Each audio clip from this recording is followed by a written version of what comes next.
Good evening all of you. मैं Bhadauria sir और major IAS में आपका स्वागत है। आज है 31 दिसंबर, साल का अंतिम दिन और कल से हमारी नववर्ष की शुरुआत होगी। तो आज ही आपको नववर्ष की हार्दिक शुभकामनाएं। और हम बात करते हैं हमारे इतिहास के लेक्चर पर। हमारे कई सारे लेक्चर हो गए हैं और आज हम बात करेंगे बुद्ध काल के बारे में या बौद्ध धर्म के बारे में, है ना। तो उत्तर वैदिक काल तक बात हो गई थी और उत्तर वैदिक काल में उत्पन्न समस्याओं के कारण ही वहां पर बहुत सारे धर्मों की उत्पत्ति हो रही है और इन्हीं में से एक धर्म है आपका बौद्ध धर्म। अगर आप उत्तर वैदिक काल को देखेंगे तो उत्तर वैदिक काल में जो समस्याएं उत्पन्न हुई थी, ब्राह्मणवाद उत्पन्न हुआ था, समाज में जटिलताएं आई थी, सामाजिक व्यवस्था थोड़ी सी बदलाव आया था, स्त्रियों की व्यवस्था में बदलाव आया था, शूद्रों की व्यवस्था में बदलाव आया था। इसी कारण से बहुत सारी समस्याएं उत्पन्न हुई, समाज में विरोध हुआ और विरोध के विकल्प के तौर पर उस काल में बहुत सारे धर्मों का आगमन हो रहा है। उसी में से एक धर्म है हमारा बौद्ध धर्म, जिसके प्रवर्तक है महात्मा बुद्ध। ठीक है, तो सुधार आंदोलन भी कहते हैं इसको, कि उत्तर वैदिक काल के बाद एक सुधार आंदोलन आया और उस सुधार आंदोलन में तीन प्रमुख संप्रदाय का नाम आता है। एक है हमारा बौद्ध धर्म, दूसरा है हमारा जैन धर्म और एक है आजीवक संप्रदाय। बाकी भी बहुत सारे संप्रदाय हुए, बहुत सारे धर्म हुए, लेकिन इनका तीन का नाम प्रमुखता मिलता है, बौद्ध धर्म, जैन धर्म और आजीवक संप्रदाय का। ठीक है, उसी में से एक है हमारा आज बौद्ध धर्म, इसके बारे में आज हम चर्चा करेंगे। ठीक है, तो शुरू करते हैं सबसे पहले बौद्ध धर्म के बारे में। ठीक है, तो उत्तर वैदिक काल की जो कुरीतियां थी उनके विरुद्ध उत्तर वैदिक काल के अंतिम समय में धर्म और समाज के क्षेत्र में विभक्तियां आ गई थी और विकल्प के खिलाफ यानी विरोध के खिलाफ उस काल में सामाजिक आवाज उठाई गई तथा धर्म सुधार आंदोलन चलाए गए। इसी के तहत बौद्ध धर्म और जैन धर्म की स्थापना हुई। यानी कि उस समाज में जो समस्याएं उत्पन्न हुई थी, उन समस्याओं के विरोध में जो आवाज उठी और उसी आवाज के तहत जो है जैन धर्म और बौद्ध धर्म की स्थापना हो रही है। तो आज हम बात कर रहे हैं बौद्ध धर्म के बारे में। आप महात्मा बुद्ध को देख रहे होंगे और महात्मा बुद्ध का बड़ा सुंदर कोटेशन है, शांति भीतर से आती, इसे बाहर मत खोजो। यानी कि महात्मा बुद्ध कहना चाह रहे हैं कि अगर आपको शांति खोजनी है तो आप शांति मन के अंदर खोजिए। मन के अंदर आपको शांति मिलेगी, मन के बाहर शांति नहीं मिलेगी। बाहर आप कितना भी भटक लीजिए, बाहर भौतिक दुनिया में क्या है, भटकाव है। भौतिक दुनिया के अंदर आपको आंतरिक शांति की प्राप्ति नहीं हो सकती है।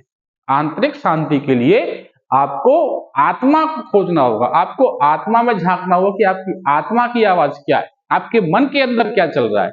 अगर आपका मन शांत नहीं है तो आप पूरी दुनिया में कहीं भी घूम के आएंगे, आपको शांति मिलने वाली नहीं है। तो वही महात्मा बुद्ध कह रहे हैं, शांति भीतर से आती है, इसे बाहर मत खोजो। ठीक है, तो चलिए हम बात करते हैं बौद्ध धर्म के बारे में। सबसे पहले महात्मा बुद्ध का जन्म कहाँ हो रहा है, तो महात्मा बुद्ध का जन्म नेपाल की तराई में कपिलवस्तु के निकट लुम्बिनी नामक ग्राम में जो है उनका जन्म हो रहा है और ये जन्म की तारीख है 6563 ईसा पूर्व। कहाँ जन्म हो रहा है, नेपाल की तराई में कपिलवस्तु के निकट लुम्बिनी नामक स्थान पर 6563 ईसा पूर्व में। सबसे पहला क्वेश्चन यही पूछा जाता है एसएससी, जीडी वगैरह और जो छोटे लेवल के एग्जाम में वहां पर, कि महात्मा बुद्ध का जन्म कहाँ हुआ, तो महात्मा बुद्ध का जन्म नेपाल की तराई में कपिलवस्तु के निकट लुम्बिनी नामक स्थान पर हुआ था। इसके बाद इनके पिता कौन है, तो इनके पिता शुद्धोदन हैं, जो साक्य गणराज्य के क्या है, मुखिया हैं। दूसरा क्वेश्चन ये बनेगा कि महात्मा बुद्ध के पिता का नाम क्या है, तो पिता का नाम शुद्धोदन है, जो साक्य गणराज्य के क्या है, मुखिया है। माता का नाम महामाया है और महात्मा बुद्ध यानी कि सिद्धार्थ के जन्म के 7वें दिन ही इनकी मां का देहांत हो जाता है और उसके बाद इनका लालन पालन इनकी मौसी प्रजापति गौतमी ने किया था। ठीक है, तो लगभग 4 से 5 क्वेश्चन बनते हैं। महात्मा बुद्ध का जन्म कब हुआ, महात्मा बुद्ध का जन्म कहाँ हुआ, इनके पिता का नाम क्या है, इनके पिता किस राज्य के मुखिया थे, इनकी माता का नाम क्या है, माँ की मृत्यु कब हुई और इनकी मौसी का नाम क्या है। ठीक है, तो वही आपको देखने को मिलेगा, महात्मा बुद्ध का जन्म, इसके बाद उनके पिता, इसके बाद उनकी माता का नाम महामाया और जन्म के 7वें दिन ही जो है उनकी मृत्यु हो जाती है और बाद में उनका लालन पालन उनकी मौसी प्रजापति गौतमी के द्वारा किया गया। उनकी माँ किस राजवंश की है? तो उनकी माँ जो है कौशल राजवंश की है, और कौशल राजवंश की राजधानी क्या है? श्रावस्ती, या वर्तमान का अयोध्या है। ठीक है, तो इतने सारे क्वेश्चन आपको देखने को मिलेंगे, और ये है नेपाल का लुम्बिनी, जहां पर महात्मा बुद्ध का जन्म हुआ था। ठीक है, तो ये क्लियर है, इसको एक बार देख लीजिए। अगर आपको स्क्रीनशॉट लेना है तो आप स्क्रीनशॉट भी इसका ले सकते हैं। ठीक है,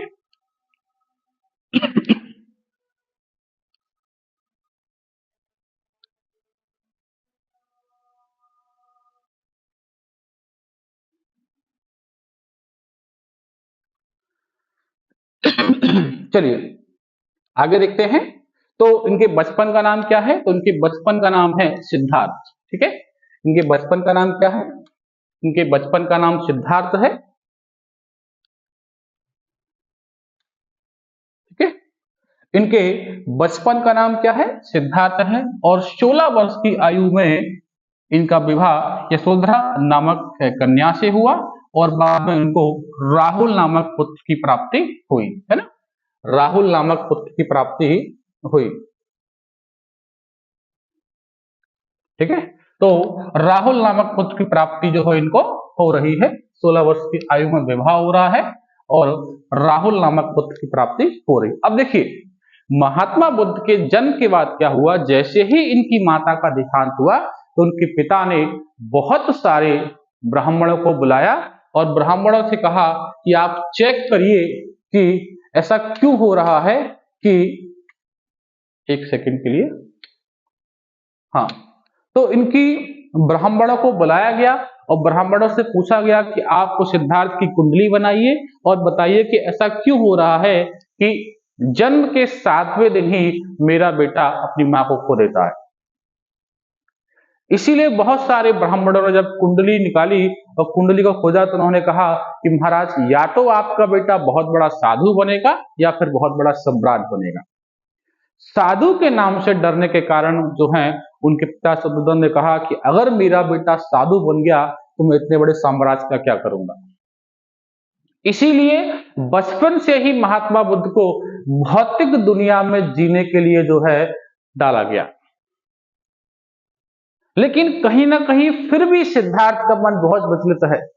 जिस व्यक्ति का जन्म ही एक धर्म के लिए हुआ हो, एक धर्म की स्थापना के लिए हुआ हो, एक जो है अलग तरीके से चलने के लिए हुआ हो, उस व्यक्ति का मन कभी शांत नहीं हो सकता। वही तो महात्मा बुद्ध ने कहा था, शांति मन के अंदर है, बाहर नहीं है। उनके पिता ने बहुत प्रयास किए कि मेरे बेटे को मन को शांति मिल जाए, लेकिन उनको मन की शांति नहीं मिली। क्यों? क्योंकि उनका कुछ और कार्य था। उन्होंने जन्म इस धरती पर किसी और कार्य के लिए लिया था। अब ऐसे में मन की शांति भौतिक दुनिया कैसे दिला सकती है ना? इसलिए तो वो कह रहे हैं कि मन की शांति मन के अंदर हो सकती है, बाहर नहीं। बाहर आप पूरी दुनिया घूम के आ जाना, अगर आपका मन शांत नहीं है तो फिर आप कुछ नहीं कर सकते। एक कहावत की गई है कि मन गंगा, मन चंगा तो कठौती में गंगा, है ना? अगर आपका मन शांत है तो आप कहीं भी शांति प्राप्त कर सकते हैं। लेकिन महात्मा बुद्ध का मन शांत नहीं है, इसीलिए उनको भौतिक दुनिया में शांति नहीं मिल रही है। उनका महल चारों तरफ से दासियों से घिरा हुआ है, लेकिन फिर भी उनको शांति नहीं मिल रही, क्योंकि उनका मन धर्म की स्थापना के लिए है। 16 वर्ष की आयु में शादी कर दी गई, पुत्र की प्राप्ति भी हो गई, तब भी उनका मन शांत नहीं है। कहते हैं एक बार उन्होंने अपने सारथी चारण को बुलाया और चारण से कहा कि चारण, मैं नगर भ्रमण पर जाना चाहता हूं। अब इतिहास में ऐसा भी कहते हैं कि महात्मा बुद्ध बहुत ज्यादा नगर भ्रमण पर कभी नहीं गए। इसीलिए बहुत परमिशन के बाद महात्मा बुद्ध को नगर भ्रमण जाने का जो है आदेश मिला, परमिशन मिली। महात्मा बुद्ध जो है जा रहे हैं और जैसे ही वहां गए, सबसे पहले उन्होंने एक रोगी को देखा, एक वृद्ध को देखा, और वृद्ध को देखने के बाद महात्मा बुद्ध ने चारण से कहा कि चारण, ये क्या है? चारण ने कहा कि महाराज, ये मनुष्य की जो है वृद्धावस्था है। क्या है? मनुष्य की वृद्धावस्था है। तो चारण से कहा, क्या ये अवस्था मेरी भी होगी? चारण ने कहा, बिल्कुल महाराज, जिस व्यक्ति ने इस धरती पर जन्म लिया है उन सभी की ये अवस्था होने वाली है। तो उसके कारण से महात्मा बुद्ध के मन में और जो है वैराग्य उत्पन्न हो गया कि जब यही अवस्था होनी है, जब यही अवस्था मुझे अंतिम में देखना है, पर क्यों ना इस संसार में है ही क्या। क्योंकि उनका मन तो वैसे ही विचलित था। उसके बाद उन्होंने रोगी की अवस्था जो है, वृद्ध की अवस्था देखी तो और विचलित हो गए कि मेरी भी अवस्था यही होगी। तो वो और व्याकुल हो गए, तो मैं ऐसा क्या करूं कि मैं इन सब चीजों से बच जाऊं। उसके बाद और आगे बढ़े तो उन्होंने रोगी को देखा। अब फिर से वही क्वेश्चन कर रहे हैं कि चारण अब ये कौन है। तो चारण ने कहा कि महाराज ये रोगी है। तो बोला इसकी अवस्था ऐसे कैसे हुई। तो चारण कहते हैं कि महाराज जो व्यक्ति वृद्ध होगा उसको रोग भी लगेंगे। वृद्धावस्था में रोग लगते हैं जिसके कारण से अपार कष्ट सहना पड़ता है। इतना सुनने के बाद तो महात्मा बुद्ध बहुत व्याकुल हुए और उन्होंने कहा चारण अब तो आगे चला जाए। जब चारण के साथ वो आगे चले तो आगे उन्हें मृतक मिला, यानी कि एक अर्थी जा रही थी। उस अर्थी को देखकर फिर से क्वेश्चन किया कि चारण अब ये कौन सी अवस्था है। चारण कह रहे हैं महाराज जीवन का अंतिम सत्य है, ये जीवन का अंतिम सत्य है, इसके बाद कुछ नहीं। यानी जिस व्यक्ति ने जन्म लिया है उसका मरना तय है, ये वही अवस्था है। इसके बाद व्यक्ति मरने के बाद जो है उसका जीवन समाप्त हो जाता है। तो महात्मा बुद्ध को लगा कि जीवन का अंतिम समय इतना कष्टदायक है, अंदर से व्याकुल होते जा रहे हैं, बढ़ते चले जा रहे हैं। जब और आगे बढ़े तो आगे उन्हें सन्यासी मिला और उन्होंने चारण से कहा कि चारण अब ये कौन सी अवस्था है, ये साधु तो बड़ा मस्त मौला है, इसे तो कोई कष्ट ही नहीं है, ये तो बहुत ही मस्त है।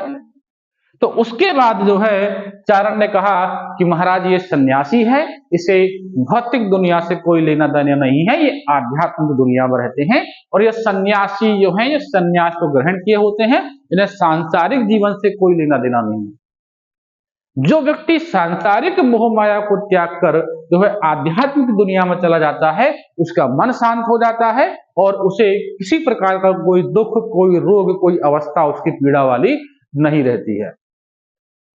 उसके बाद महात्मा बुद्ध ने चारण से कहा कि चारण अब नगर से जो है नगर वापस चलो, अब मुझे कुछ और देखना नहीं है। जैसे ही महात्मा बुद्ध महल में आए अब उनके दिमाग में वही चार चीजें चल रही हैं। पहला वृद्ध अवस्था, दूसरा रोगी, तीसरा अर्थी और चौथा सन्यासी।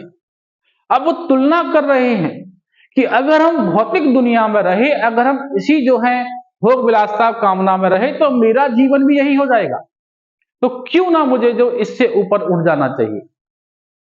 इसीलिए महात्मा बुद्ध जो हैं उन्होंने त्याग की तरफ आगे बढ़े और 29 वर्ष की अवस्था में उन्होंने गृह त्याग कर दिया। उनका मन सांसारिक जीवन में नहीं लगा और 29 वर्ष की अवस्था में उन्होंने क्या किया, इस संसार जो है अपना गृह त्याग कर दिया और तपस्या के लिए निकल गए कि अब मुझे आध्यात्म की ओर बढ़ना चाहिए, इस संसार में मेरा मन लगने वाला नहीं है। ठीक है, जब वो गृह त्याग करने के जा रहे हैं उसी घटना को बौद्ध धर्म में महान विस्क्रमण कहा गया। तो पहले हम इसको देख लेते हैं। ठीक है, उनके बचपन का नाम क्या है, सिद्धार्थ है। 16 वर्ष की अवस्था में उन्होंने विवाह यशोधरा से हुआ, राहुल नामक पुत्र की प्राप्ति हो रही है। इसके बाद बचपन से ही महात्मा बुद्ध का मन सांसारिक कार्यों में नहीं लगता था, इसीलिए एक बार नगर भ्रमण के दौरान जब वो अपने सारथी चारण के साथ गए तो क्या मिला, सबसे पहले तो उनको रोगी मिला, सबसे पहले उनको वृद्ध मिला, उसके बाद रोगी मिला, उसके बाद मृतक मिला, उसके बाद सन्यासी मिला। और इन सभी के दर्शन करने के बाद वो और ज्यादा व्यथित हो गए और उनके मन में या उनके जीवन में वैराग्य उत्पन्न हो गया कि अब मुझे जो है सन्यासी बनना है, अब मेरा मन इस संसारिक जीवन में लगने वाला नहीं। ठीक है, तो इस यहां से धीरे धीरे जो है महात्मा बुद्ध कहां जा रहे हैं, वैराग्य की ओर जा रहे हैं। ठीक है, 16 वर्ष की अवस्था में विवाह हो रहा है यशोधरा से, उसके बाद पुत्र रत्न की प्राप्ति हो रही है। एक बार नगर भ्रमण पर गए, वहां पर 4 चीजों को देखा, उससे व्यथित हो गए तो मन में वैराग्य की उत्पत्ति हो गई। ठीक है, अगर आपको स्क्रीनशॉट लेना हो तो आप इसको ले सकते हैं।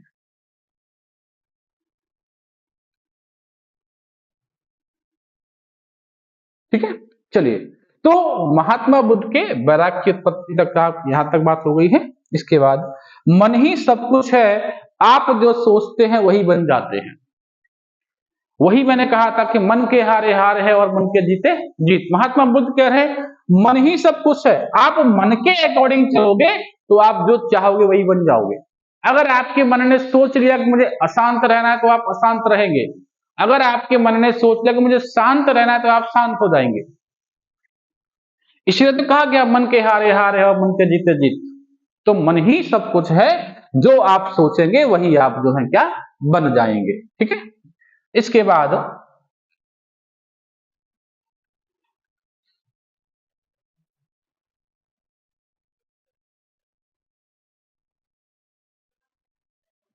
ठीक है, इसके बाद क्या है, महात्मा बुद्ध ने गृह त्याग कर दिया। और गृह त्याग में क्या है, संसारिक दुखों से व्यथित होकर सिद्धार्थ ने 29 वर्ष की आयु में गृह त्याग कर दिया। और बौद्ध साहित्य में इस घटना को महापरिनिष्क्रमण कहा गया है। सबसे महत्वपूर्ण पॉइंट है, यहां से कई बार क्वेश्चन पूछा गया है कि महात्मा बुद्ध के गृह त्याग की घटना को क्या कहा गया है, तो महापरिनिष्क्रमण कहा गया है। ठीक है, तो सांसारिक दुखों से व्यतीत होकर सिद्धार्थ ने 29 वर्ष की अवस्था में गृह त्याग कर दिया। बौद्ध साहित्य में इस घटना को महापरिनिष्क्रमण कहा गया है। ठीक है, तो गृह त्याग के पश्चात सबसे पहले वो वैशाली के निकट एक आश्रम था अलार कलाम का। किसका आश्रम था? अलार कलाम का आश्रम था। वहां पहुंचे और वहां पर तपस्या की, लेकिन वहां पर भी जो है आंतरिक शांति न मिलने के कारण महात्मा बुद्ध आगे बढ़े और आगे वो राजगृह में रुद्रक रामपुत्र के यहाँ आए, है ना, रुद्रक रामपुत्र के यहाँ आए। और यहां भी उनको जब जीवन में शांति नहीं मिली, उसके बाद जो है वो उर्वेला पहुंचे और उर्वेला में वो 5 ब्राह्मणों के साथ बैठकर तपस्या करने लगे। कुछ गलतियां हैं, एरर टाइप हुए हैं, उनके लिए क्षमा चाहता हूं। ठीक है, तो अलार सबसे पहले कहां पहुंचे? अलार कलाम के आश्रम में, वहां पर तपस्या की, वहां पर मानसिक शांति नहीं मिली। उसके बाद कहां पहुंच रहे हैं? रुद्रक रामपुत्र के आश्रम में पहुंच रहे हैं, वहां भी शांति नहीं मिली। उसके बाद 5 ब्राह्मणों के पास गए, वहां पर बैठकर तपस्या की, लेकिन तपस्या मार्ग को जो है व्यर्थ मानकर उन्होंने सुजाता नामक कन्या के हाथों से खीर खाकर अपने व्रत को तोड़ दिया। ठीक है, ये क्रम है महात्मा बुद्ध का संसारिक जीवन को छोड़कर जो है आध्यात्मिक जीवन में जाने का। सबसे पहले कहां? तो अलार कलाम के आश्रम में, उसके बाद रुद्रक रामपुत्र के आश्रम में, उसके बाद उर्वेला में 5 ब्राह्मणों के साथ तपस्या कर रहे हैं। यहीं पर तपस्या को निरर्थक मानकर सुजाता नामक कन्या के हाथ से खीर खाकर उन्होंने तप को तोड़ दिया और फिर आगे बढ़े निरंजना नदी के किनारे, यानी गया के आसपास जो आए और निरंजना नदी के तट पर बैठकर उन्होंने तपस्या की। और यहां पर जो है उनको क्या हुआ? ज्ञान की प्राप्ति हुई। ठीक है, तो बुद्ध बोध गया आ गए और यहाँ पर निरंजना नदी के तट पर बैठकर पीपल के वृक्ष के नीचे उनको वैशाख पूर्णिमा के दिन 35 वर्ष की आयु में क्या है? ज्ञान की प्राप्ति या बोधि की प्राप्ति हो गई। बौद्ध साहित्य में से बोधि कहा गया। ठीक है, तो 5 ब्राह्मणों के साथ तपस्या करने के बाद वहां निरर्थकता हुई, खीर खाई, उसके बाद आगे बढ़े बोध गया में। वहां पर नदी है निरंजना, उस नदी के किनारे पीपल के वृक्ष के नीचे बैठ गए और वहां पर तपस्या की और 35 वर्ष की आयु में वैशाख पूर्णिमा के दिन बुद्ध को बोधि की प्राप्ति हो गई। ठीक है, तो यहां तक का क्रम क्लियर है।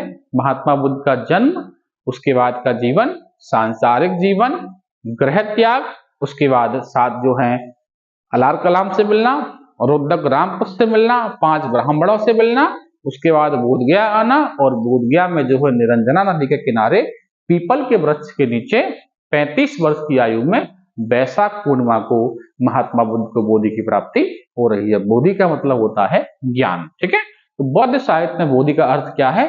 ज्ञान से है। इसके बाद महात्मा बुद्ध उन्हीं 5 ब्राह्मणों से मिले जिनके साथ उन्होंने पहले तपस्या की थी। ठीक है, तो बोधि की प्राप्ति के बाद ही महात्मा बुद्ध क्या कहलाए? बुद्ध कहलाए। अभी तक नाम क्या मिल रहा है? सिद्धार्थ मिल रहा है। अब नाम क्या मिलेगा? बुद्ध मिलेगा और उनको फॉलो करने वाले क्या कहलाएंगे? बौद्ध कहलाएंगे। ठीक है, तो एक बार देख लेते हैं।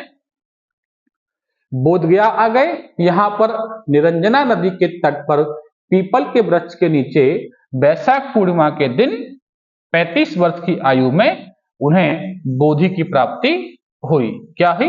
बोधि की प्राप्ति हुई। और बोधि की प्राप्ति के पश्चात ही सिद्धार्थ बुद्ध कहे गए और उनको मानने वाले बौद्ध कहे गए। ठीक है, यानी कि जन्म से लेकर यहां तक सिद्धार्थ क्या कहलाए जा रहे हैं? सिद्धार्थ हैं। लेकिन जैसे ही बोधि की प्राप्ति हुई वैसे ही यहाँ पर क्या कहलाए? बुद्ध कहलाए। और बुद्ध को मानने वाले, बुद्ध को फॉलो करने वाले क्या कहलाए? बौद्ध कहलाए। ठीक है, यहां तक क्लियर है? कोई डाउट हो तो उसको मुझे जो है कमेंट कर देना। एक बार हम फिर से रिपीट कर लेते हैं अगर आपको कहीं लगे तो। सबसे पहले तो बौद्ध धर्म आया क्यों, उसका कारण है। उसके बाद महात्मा बुद्ध का जन्म कहाँ हुआ है। ठीक है, ये जो है ईयर कौन सी है, पिता का नाम क्या है, पिता कहाँ के मुखिया है, माता का नाम क्या है, किस दिन कितने दिन बाद मृत्यु हो गई, उसके बाद मौसी का नाम क्या है। ठीक है, इसके बाद विवाह कब हुआ, सिद्धार्थ नाम, विवाह 16 वर्ष की आयु में यशोधरा से, पुत्र कौन है, राहुल है। उसके बाद क्या है, सांसारिक जीवन में मन नहीं लगा, नगर भ्रमण पर गए, वहां पर वृद्ध मिला, रोगी मिला, सन्यासी मिला। उसके बाद जीवन में वैराग्य उत्पन्न हो गया और इसी वैराग्य के कारण 29 वर्ष की अवस्था में महात्मा बुद्ध ने क्या है, ग्रह त्याग कर दिया। इस घटना को कहा गया था महाभिनिष्क्रमण। ग्रह त्याग के पश्चात कहाँ गए हैं, अलाल कलाम के यहाँ। कहाँ गए हैं, अलाल कलाम के यहाँ। उसके बाद पहुंचे रुद्रक रामपुत्र के यहाँ। उसके बाद उर्मिला में 5 ब्राह्मण साधुओं से मिल रहे हैं, वहां तपस्या की। जब वहां भी कुछ नहीं मिला तो जो है सुजाता नामक कन्या के हाथों से खीर खाकर तप को जो है भंग कर दिया। इसके बाद बुद्ध कहाँ आ रहे हैं, इसके बाद बुद्ध बोधगया आए। तो यहाँ पर निरंजना नदी है, पीपल का वृक्ष है, वैशाख पूर्णिमा के दिन 35 वर्ष की आयु में बोधि की प्राप्ति क्या है, हो रही है। बोधि की प्राप्ति के पश्चात ही सिद्धार्थ क्या कहलाए, बुद्ध कहलाए, और के अनुयायी कहलाए तो बौद्ध कहलाए। ठीक है, यहां तक हमारा क्लियर है। इसका आप स्क्रीनशॉट ले लीजिए।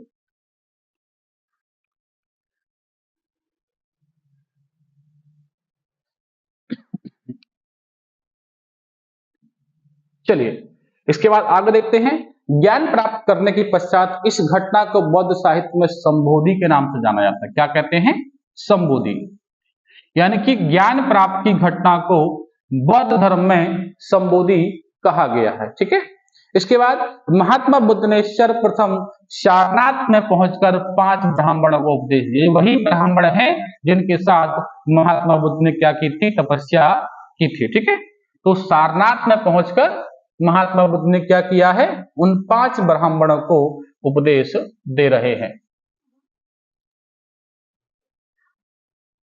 ठीक है, उन 5 ब्राह्मणों को क्या दे रहे हैं, उपदेश दे रहे हैं। ठीक है, उपदेश देने की घटना को क्या कहा गया है, धर्म चक्र प्रवर्तन कहा गया है। क्या कहा गया है, धर्म चक्र प्रवर्तन कहा गया। ठीक है, महात्मा बुद्ध ने सर्वप्रथम सारनाथ पहुंचकर 5 ब्राह्मणों को उपदेश दिया, जिसे बौद्ध साहित्य में धर्म चक्र प्रवर्तन कहा गया है। क्या कहा गया है, धर्म चक्र प्रवर्तन कहा गया है। ठीक है, और सारनाथ में ही महात्मा बुद्ध ने अपने संघ की यानी कि आश्रम की स्थापना की।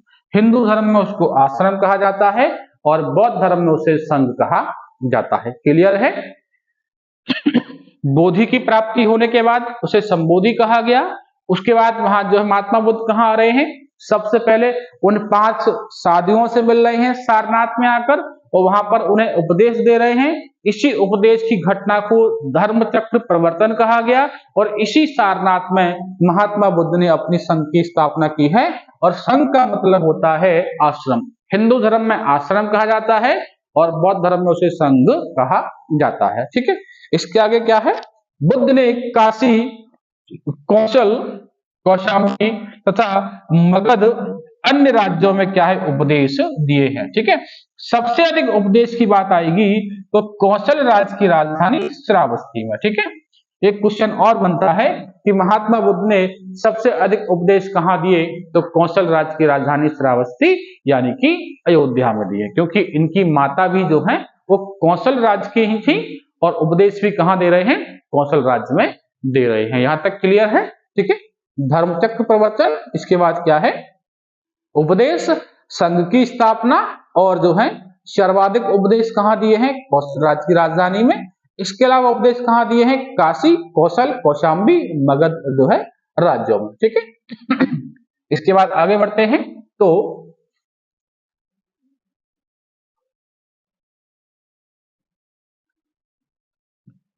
थोड़ी सी प्रॉब्लम हो जाती है इसमें, इसको ठीक कराना है। ठीक है। तो गौतम बुद्ध ने सर्वाधिक उपदेश कहाँ दिए हैं? कौशल राज्य की राजधानी श्रावस्ती में। कहाँ दिए हैं? कौशल राज्य की राजधानी श्रावस्ती में। और महात्मा बुद्ध की भाषा क्या रही है? पाली। मैंने पहले भी कहा है, भारत में भाषा का विकास कैसे हुआ है?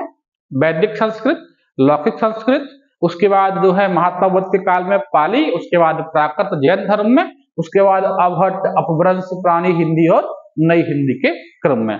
तो बौद्ध धर्म में भाषा क्या है? पाली है। इसीलिए महात्मा बुद्ध के उपदेश ज्यादातर आपको किस भाषा में मिलेंगे? तो पाली भाषा में मिलेंगे। ठीक है। इसके बाद 80 वर्ष की अवस्था में 483 ईसा पूर्व में महात्मा बुद्ध का क्या हो गया? कुशीनगर या कुशीनारा में परिनिर्माण हो गया। क्या हो गया? निर्माण या परिनिर्माण हो गया। कब हो रहा है? 80 वर्ष की अवस्था में 483 ईसा पूर्व में कुशीनारा में महात्मा बुद्ध का क्या हो गया? परिनिर्माण हो गया।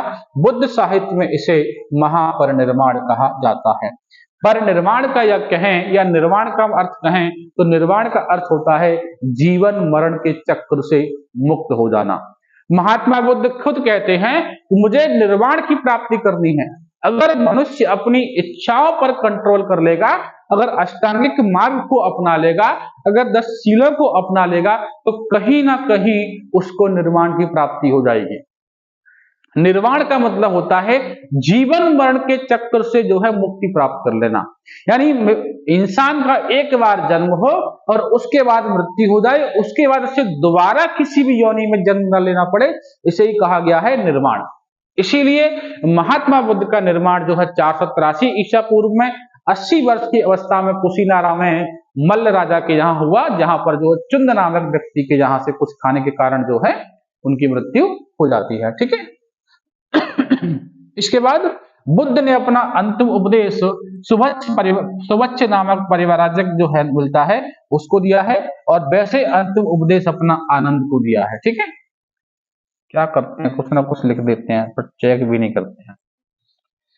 हमारे टाइपर साहब है, कुछ गलतियां कर देते हैं। अगली बार से मैं खुद जो है चेक किया करूंगा, कुछ गलतियां हो जाती हैं टाइपिंग में। ठीक है। तो महात्मा बुद्ध का अगर अंतिम उपदेश के बारे में पूछा जाए तो महात्मा बुद्ध ने अंतिम उपदेश जो है सुवच्छ नामक परिव्राजक को दिया है, और वैसे अंतिम उपदेश अपने प्रिय शिष्य आनंद को दिया है। जब आनंद ने कहा कि जो है गुरुवर मेरे लिए क्या आदेश है, तो उन्होंने कहा आपको दीपो भव, अपना दीपक स्वयं बनिए। ठीक है। कई बार क्वेश्चन पूछा गया है, अगर आपने कभी स्कूलों में देखा हो तो ये कोटेशन आपको दिखेगा, आपो दीपो भव, यानी कि अपना दीपक स्वयं बनिए। ठीक है।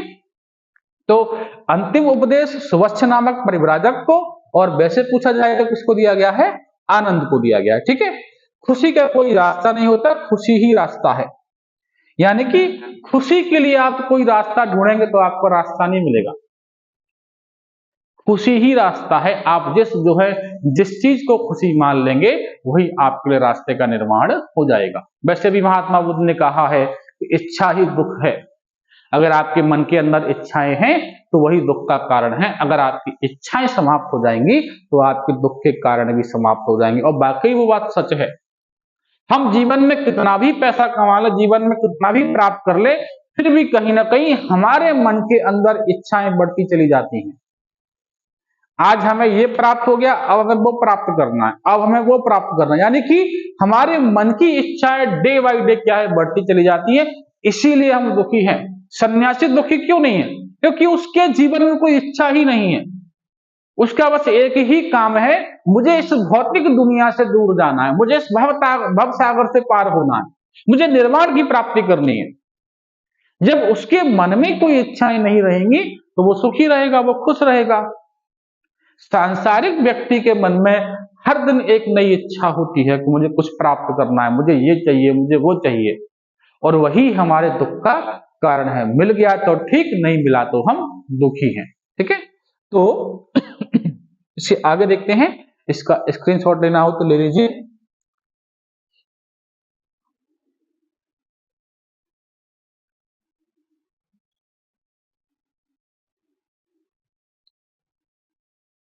ठीक है, अब हम बात करेंगे बौद्ध धर्म के सिद्धांतों के बारे में। तो महात्मा बुद्ध ने 4 आर्य सत्य दिए हैं। कौन कौन से? दुख, दुख समुदाय, दुख निरोध गामिनी प्रतिपदा। जैसा मैंने अभी कहा कि महात्मा बुद्ध ने कहा है कि संसार दुखों से भरा हुआ है, इस संसार में केवल और केवल दुख है। अब दुख का कारण क्या है? तो दुख का कारण है इच्छाएं। क्या कह रहे हैं महात्मा बुद्ध कि संसार दुखों से भरा हुआ है, इस संसार में दुख के अलावा कुछ नहीं है। और दुख का कारण क्या है? दुख का कारण है इच्छा। जब तक इच्छाएं समाप्त नहीं होंगी तब तक आपके दुख समाप्त नहीं हो सकते हैं।